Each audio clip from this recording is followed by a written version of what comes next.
So, hello guys, and welcome to Rage Against the Dice part 2 of our how to build our own versions of the Rumbleslam Wrestling Ring. I'm still toying with this whole introducing stuff face to face first. Still don't like it. It's not had good reviews, it's not had bad reviews, so I'm going to stick with it for a little while and see. Last time we had, what had we done? Oh yeah, we'd taken 2 boards, we'd measured out the appropriate size for the ring, and we'd marked it all off. And today we were going to cover it, do the sand bits. As it transpires, I had a little bit of an epiphany, if you will. Well, not an epiphany.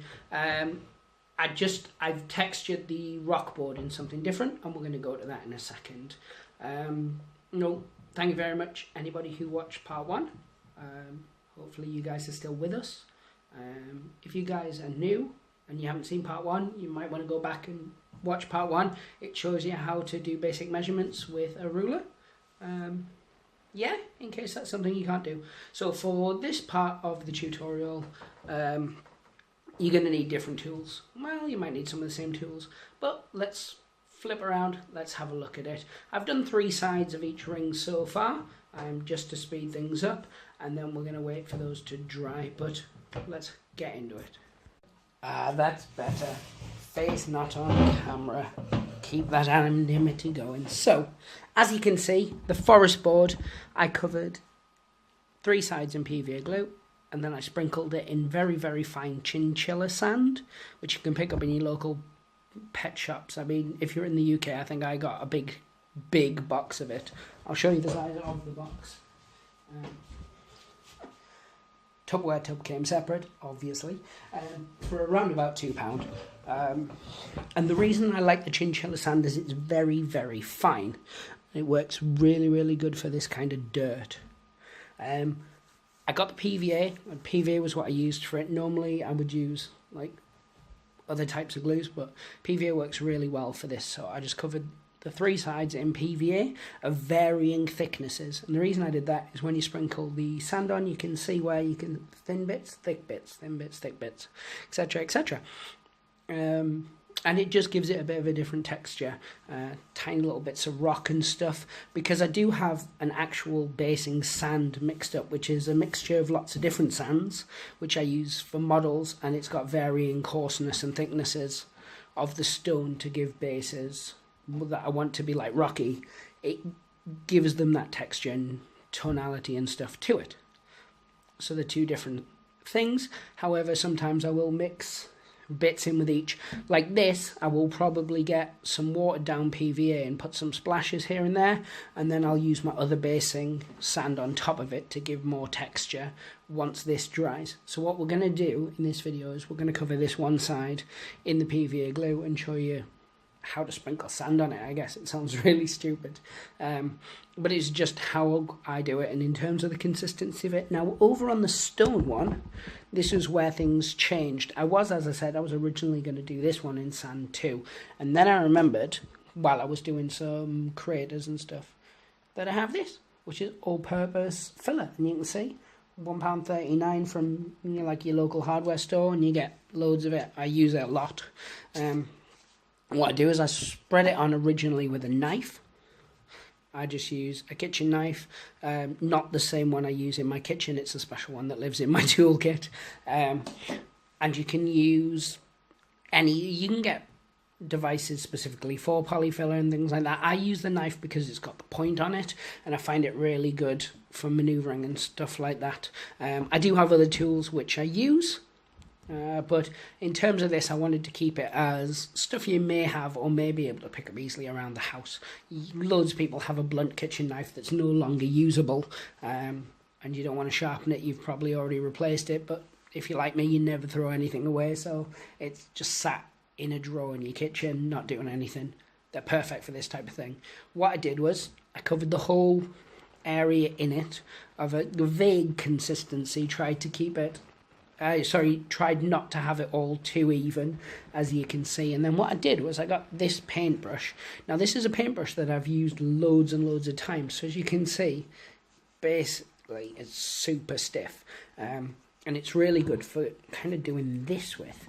And when you do that, it adds texture to the mud and stone look, and try this with actual words. It gives a kind of walked on effect. So as you can see here, I'll try and zoom in as best I can. You can see kind of where the brush strokes and things are. It starts to make like a path style effect where maybe people have walked on that a lot and it started to wear that away. And I'll probably paint that as more of a loose kind of greys and dirts and stuff than I would say the pillars, which are going to be thicker and they're going to be more stone-like. So again, I've left this one blank. So I've got this one and this one. I'm going to sand up this one. You can see though here, very, very carefully, that there's little bits of sand in amongst that. And it was just when I was sprinkling this other board, I kept them close together, so some sand got on here. So as that's drying, it's going to bring it in, and it adds a bit of extra texture. And it may be a case that once the filler dries, I will give it some patches of sand and stuff like that anyway. But this is stage one, as said, in terms of it. So what we're going to do is we're going to do the filler side of things now, and then we're going to do the sand on this. So I'm just going to get all the bits of equipment I need ready, and then we'll get started. So I'm going to say welcome back, guys, to you. There's no time has passed. As you can see, I'm still struggling this with the whole YouTube business. For me, it's been a few minutes. So first thing I do is I get a big lump of it, and I whop it down. And it isn't working as well as it was earlier when I did it. And the reason for that being, I left the top off. So always put the top back on things when you finished it. So again, I just kind of scrape it across. And I've taped off, you can see I've used polyfiller to tape, I've used masking tape, or like a special sort of decorating tape, just to masking tape off the area of the main ring. And I did that on both, and the same with the pillars, or the area where the pillars and trees are going to go. The reason being that if you get sand and things on that, it's going to make it a lot harder when you're actually gluing the pieces back in. So when you're putting your corner posts on, if there's any texture to that, it's going to be harder to stick. And it's going to mean there's more chance of it coming loose. So as you can see there, all I did was I just pasted it on. And you can see sort of thinner areas there, thicker areas. And then all I'm doing is this. As you can see, it's just kind of whacking it. And I'll change directions. And there's some bits like there where it's thicker. I might spread those in a bit more. And again, all you're wanting to do is make it look like the ground's mulched up a bit. What we will do as well is there will probably, once this is dried, I'll probably give it another layer in places to add different thicknesses. So you can, it doesn't work as well when it's dry as when it's wet. So you could say add like a thicker bit in there. Mound it up, and then again using different parts of the brush to give different effects, and with this it does take quite a while to dry, so that's going to stay like that. And now, as you can see, that ring's got its first layer on, and I'm going to pop this now to one side so we can concentrate on the sand for here. As I said, that doesn't mean we won't be sprinkling sand on this bad boy.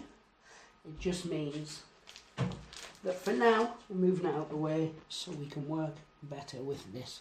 And I've put this brightly coloured card down just so I can catch the excess sand and then I can scoop it back up. Nothing too fancy. So yeah, all I'm using is a basic PVA based glue, and I picked this one up at Hobbycraft, but you can pick it up anywhere. Like I said, I like to,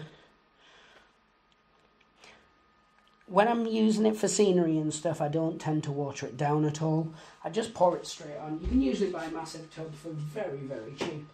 So I don't see the need. And then I'm just using an old Games Workshop brush that I don't use for anything else other than scenery stuff anymore. You can just use any cheap brushes you've got lying around. I find decorating brushes are very good for this kind of thing. As you can see, in places I want it thicker, other places I want it spread out. Make sure that everywhere you want it covered, because it's going to be a dirt and it's going to be under a flock, it doesn't have to go right to your edges and things like that. So there you have it. And then I'm going to leave that for a few seconds while I wash my brush, so you guys get the dead space of staring at drying PVA. The reason I do that is just because I want to get my brush, make sure the PVA doesn't set in it as quickly as possible.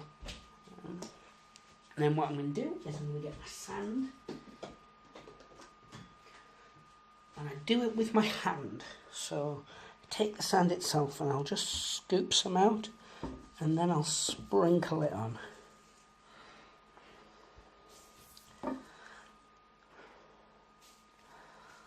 And as you can see, there was a big bit of rock there, and then I'll usually pat it down like that, and maybe some places where I put some sand before, where I can see the PVA is still a little wet. And it doesn't matter if some of that comes off, because it's just going to go straight under this paper, and I'll just put it straight back in the tub. And we usually leave it to dry for a few minutes before we take the sand off. So I'm going to now pause that, because you know, I've already made you guys wait while I wash the brush. You just don't want to sit waiting while sand dry, while PVA dries a little bit. So we'll come back to that in a few minutes. So here you have it. We've shaken the sand off now, and you can see the board. Now it's created where I put the PVA thicker. Can you see where it's risen? It's given like different effects, and then you've got little bits, and then here, that was the bit I just did, and I've sprinkled some extra on. Now I'm going to leave both of these to dry overnight, and then I'll know whether I need to add any more PVA and add any more sand to this, and add any more sand or filler to this. So I'm going to leave them both. It said I'm going to come back to it as part of this video though, so you guys don't have to wait for a third part just to see how it turns out. And then we're going to sort of check out that stage of it, take off all the tape and things like that, and see where we're at with regards to it, and then start working on the next parts. It's a bit babbly. It's getting late. I've been messing around with these for a while now. So no, I'm going to leave it at that for you guys. So just to quickly summarise, if you're doing a forestry style board, PVA these areas where your ring's not going to be, sprinkle down the mud on them, or sand, sorry, to use as mud. If you don't want to use sand, you can use things like baking soda. That works really, really well. It clumps and it activates, especially if you use like a super glue or like a CA glue. If you sprinkle baking soda onto that, it reacts and it gives different textures and things like that. So it's very, very cool, and it dries very, very quickly. You can also use varying things around the house. If you want something slightly thicker, you can use cat litter. Only use new cat litter, don't use used cat litter, obviously.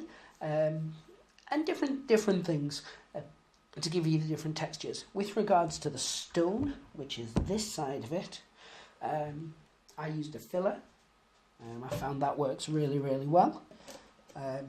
Smooth it all on, then use a brush to make textures in it. What you can also do is you can use things like actual bits of stone and press those in to give the actual physical texture to it. That looks okay in small doses. I think on bigger things you'll notice the size differences, because obviously this is meant to be, you know, miniature scale, which is why I like the chinchilla sand, because it's very, very fine. It works very well for that, same as the baking soda or baking powder.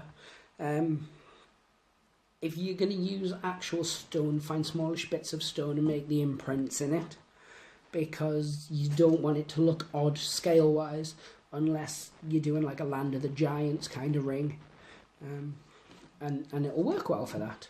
So we're going to leave this to dry, and then we're going to come back to it, and we're going to do those sort of final stages of these outside bits. As I said, I'm going to make bits of furniture and stuff to go on those, or varying different things. Like I might put some on the forest one.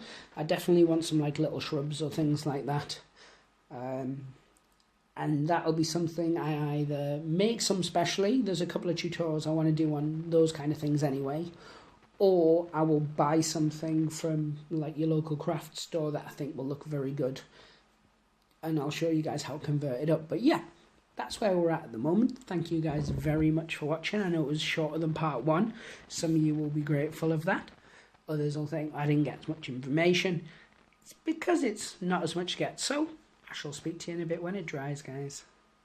So guys, once you've taken off the tape, it should kind of look like this. So you've got these blank areas where you're able to put your turnbuckles in whatever shape you're going to shape them. You've got your middle section, which you're able to put, you know, that's your ring. So this is going to be your staple, and these are just the outside bits. And as we've been saying throughout the videos, they're not even that necessary. It's just in terms of the visuals we're going for, this is what we're going to do. So next thing I'm going to do is I'm going to take these and I'm going to spray them black. And I'm going to use that with just a cheap black undercoat. And it will help seal the sand in. I am going to tape up these sections for now. And the reason being, I mean, you don't have to. As I said, we only really measured it out so we could test that it all worked. For the forest one, what I'm using for the ring itself are these, and you get them from TTCombats, and they're just their wooden 25mm bases, I believe it is. The same size as the actual Rumbleslam miniatures, so they fit in there. And you can get 160 of them for about £8 with free shipping. That's if you're in the UK. So that's particularly good, and what I'm going to do is I'm going to put them like this, so they're tree stumps, and some of them I'll carve so that they're slightly different shapes. But the main point is they need to be big enough that your wrestlers can balance on them. And I'm going to glue these down using a basic wood glue. And then I'm going to sand in between them. So your ring is actually going to match these bits outside. So it looks more like a forested area that's been converted. And as I said, for this one, what we're going to do is we're going to cut out the little 25mm squares, I believe it is, out of like insulation foam. If I can find a piece big enough, I'll cut it the whole size and I'll score it. And it's so we want to give it that kind of like pavement style look. Like they've taken big slabs and they've put them down as the ring. And remember, this isn't WWE or, you know, TNA or anything like that, Ring of Honor.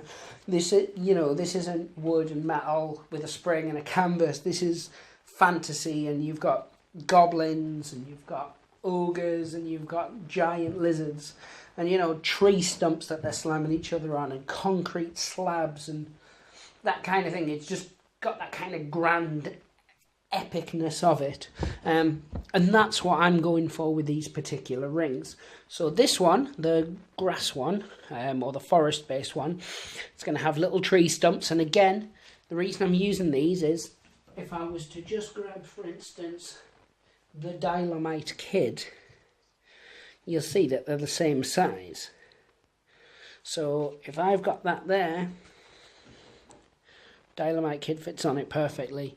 And again, so it's keeping the predefined areas so you can move around easier without having to like use a tape measure or anything like that. So if you're moving 4 squares, you're still 1, 2, 3, 4. It's just you're moving across the tree stumps instead. And along here, you'll be going 1, 2, 3, 4, and you'll be moving along these little bricks or slabs or, you know, that kind of look. So this is where we're at for part 2. I'm going to spray these first, and then I'm going to come back and show you those last, so you can look at them and go, all right, that's where we're at with regards to it. And then, as I said, for part 3, what we're going to do is we're going to make the bases for these. So we're going to make the concrete slabs and we're going to make the tree things. If you didn't want to use these, as I said, you don't have to. You can make these out of anything, as long as they're just little 25mm circles. You can even make them out of green stuff and stuff like that. So what you want is of similar, at least, consistency. Because it's all very well you can go, oh, well, you know, a 25mm model can fit on any of those no matter what. But you have to remember that the bigger ones take up 4 squares. So if yours is like that, for instance, so you've got a 1 there, a 2 there, and you've made that one slightly thicker, it's going to mean that your model is up on an angle like that, and it's not the end of the world, especially if you were to, for instance, only go too thick, which I'm going to do with some of them, because you only need 100 squares, because it's 10 by 10, but you're going to have, they sell them in packs of 80, so you'll either have 80 and have to make 20, or you'll have 160 and have loads to play with.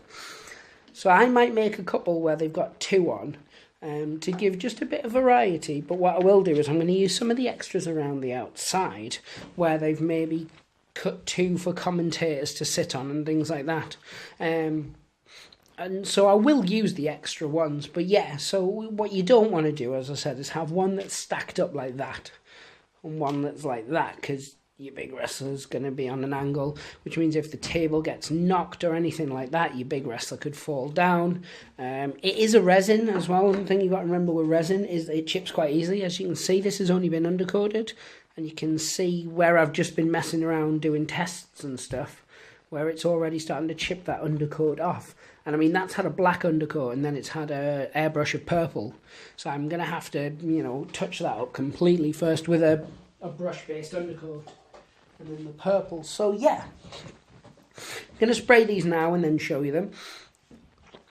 And then after that, so we'll move on to the next stage, which will be part 3, which will be doing the canvases, and we'll start sorting these out as well.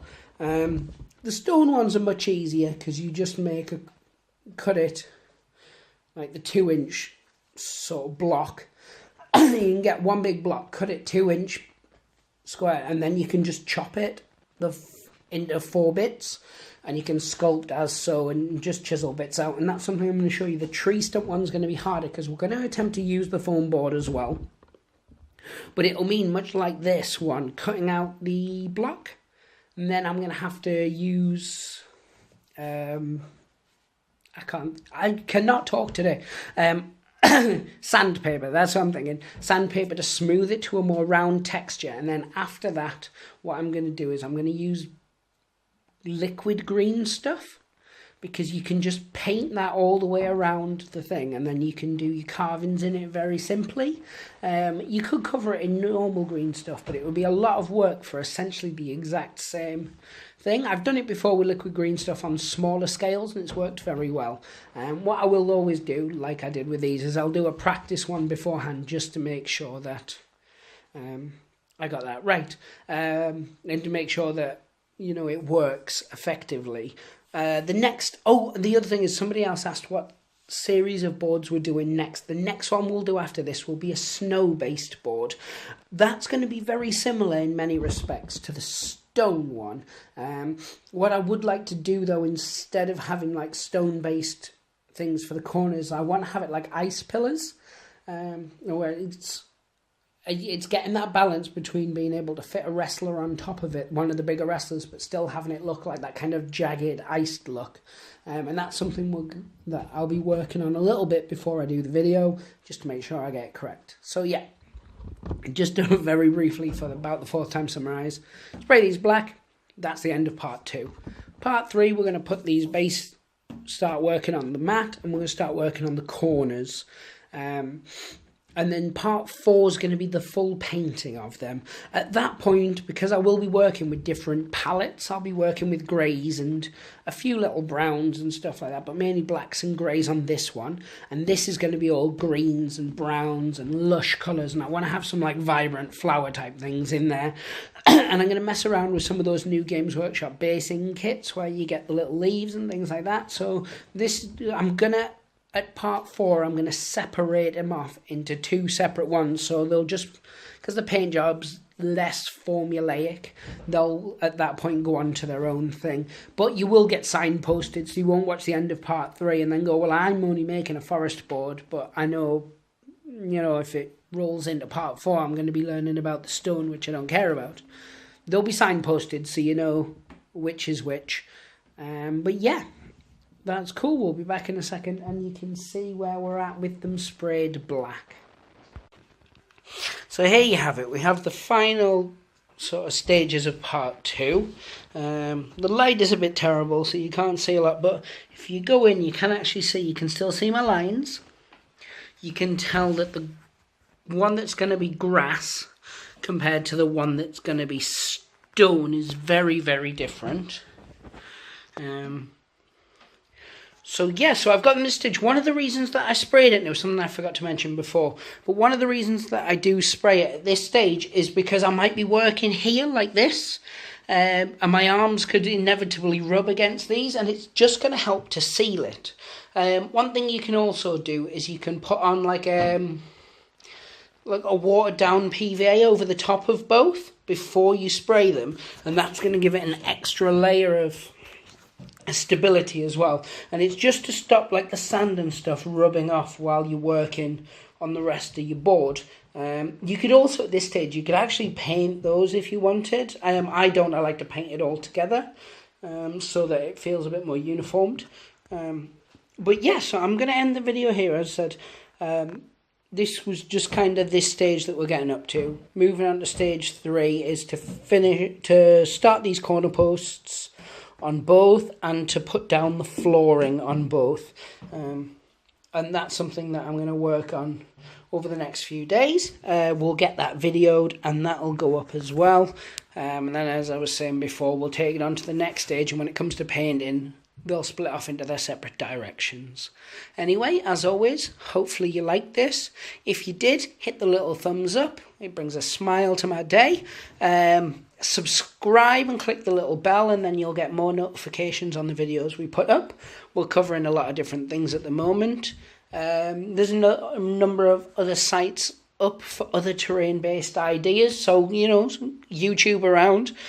Find some ones that suit you. If you find something you think looks really cool and you think we might like, drop us a message either in the comments or just drop it across to us, because we're always on the lookout for new YouTubers that we watch that inspire us.